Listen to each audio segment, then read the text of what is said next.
I wonder when Charles Dickens was writing A Christmas Carol, when he wrote for Christmas present to tell Scrooge to come and know him better, if he meant in the biblical sense or not. These are the things that go through my head sometimes. Am I proud of most of them?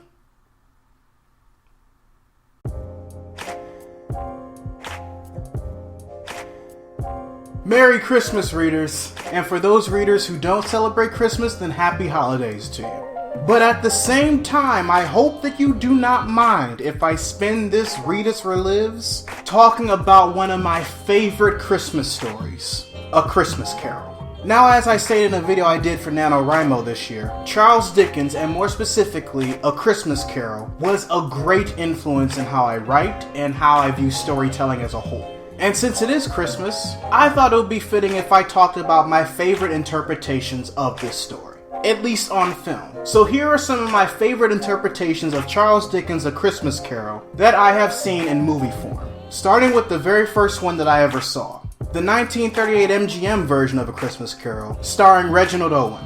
I remember first seeing this in black and white as a kid on the movie channel, introduced to the concept, surprisingly enough, by my mother. It was her very first version of A Christmas Carol that she ever saw, so she wanted me to experience the same thing. This is also my very first black and white film, like my very first old school movie that I've ever seen in black and white. So it was something that at the time I didn't necessarily appreciate because, you know, young Laron was probably going like, where's the color?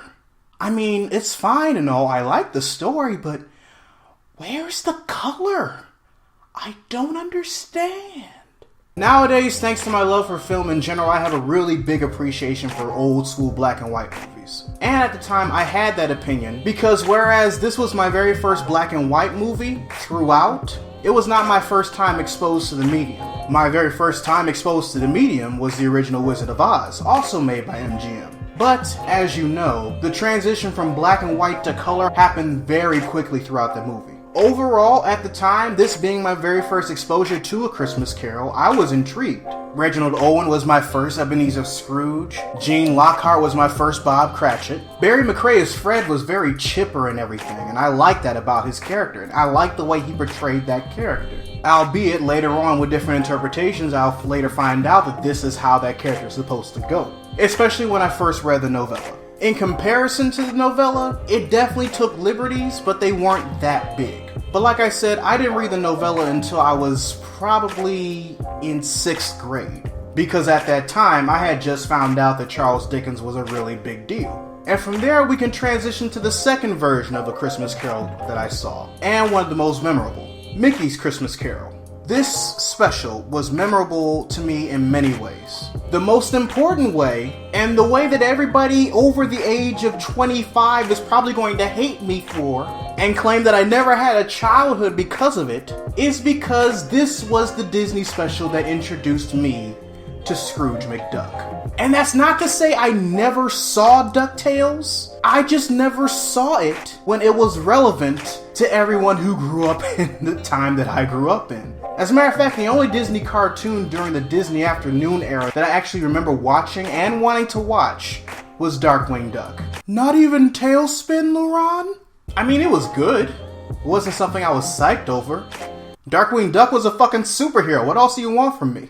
But I digress. This is about A Christmas Carol. So Mickey's Christmas Carol. It was awesome. It was like 11 minutes worth of animation with a lot of Disney characters that I knew and at the same time didn't know, telling this story for the masses. I knew who Goofy was despite the fact that he was playing Jacob Marley. I didn't find out that the Ghost of Christmas Present was the giant from Fun and Fancy Free until like about 3 or 4 years later. And it was also the special that introduced me to Pete, because he played the Ghost of Christmas Future. And then later on, when I first saw Goof Troop for the first time, I was like, oh, he looks pretty familiar. I wonder if he's related to... Oh my god, it's the same guy! Albeit a different universe, but the same guy. Then we come to the third interpretation of A Christmas Carol that I saw. The 1951 film Scrooge, starring Alastair Sim. When I was a kid watching this, I was confused, because the way my adorable little 5 to 8 year old mind worked was that there could only be one interpretation of something, and that would be God. So seeing that another studio made their own version of A Christmas Carol, despite the fact that the 1938 version still existed, was what originally opened my mind up to having more than one interpretation of a thing existing at the same time. And that was heavy for me at that age. Nowadays it's no big deal, because everybody and their mother is doing it. But whereas the 1938 version I felt was more family friendly and G-rated to a certain extent, at least in modern day, Alastair Sim's Scrooge was more PG-13. I say that because the Alastair Sim version of this story was closer to the book. It was closer to the book as far as Scrooge's interaction with Jacob Marley. It was closer to the book because it actually explained Scrooge's love life during the Christmas Past segment. And it was closer to the book as far as his interaction with the Ghost of Christmas Present. But at the time, because it was a bit longer and felt more drawn out, especially the Ghost of Christmas Past segments, as a kid, I'm not gonna lie, it bored me a bit. But as I grew up and I started to appreciate movies that stuck close to the source material, I started to appreciate Alastair Sim's Scrooge better. However, despite the fact that this is the third one that I mentioned, it's not the most memorable, because as I watched it as a kid, like I said before, I would get bored because of how drawn out certain segments were. So I would always just stop watching it or something like that. But the one that really intrigued me from beginning to end, along with the fact that it did its best to stick to the actual source material of the novella, was The Muppet Christmas Carol. It did nearly everything and told it in a way where I was engaged throughout the entire movie. It was also the very first movie I ever saw Michael Caine in.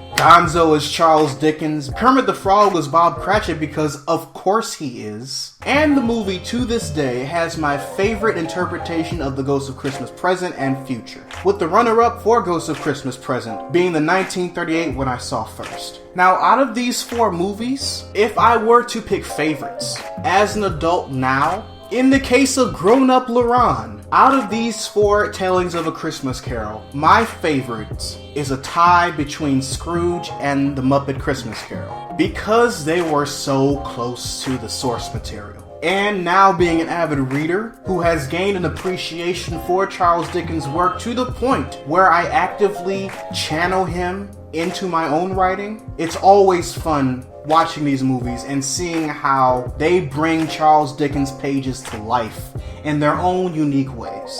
Scrooge was more serious and dark, whereas The Muppet Christmas Carol was still lighthearted, but knew when to pay reverence to the source material. So readers, your homework assignment for the day. Usually I'd ask what was your favorite interpretation of A Christmas Carol, but I'm going to do something different. Write in the comment section below who you think is the most powerful Christmas ghost. I think the most powerful Christmas ghost is the Ghost of Christmas Present.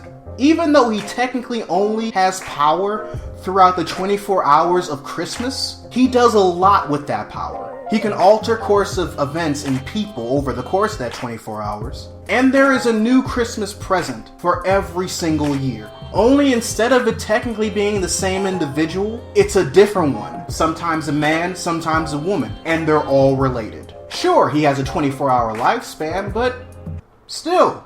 But readers, I just want to take a quick moment to thank you for watching my shit, pressing the subscribe button, and watching my videos every Monday, Wednesday, and every other Friday. I'm going to be taking next week off of making videos to kind of brainstorm and think what I want to bring into 2016, but definitely expect me to come back to this channel with newer, fresher, hopefully funnier shit the first Monday of January. So this is Readus 101. Have a Merry Christmas and Happy Holidays, and I hope you have a Happy New Year. Class dismissed.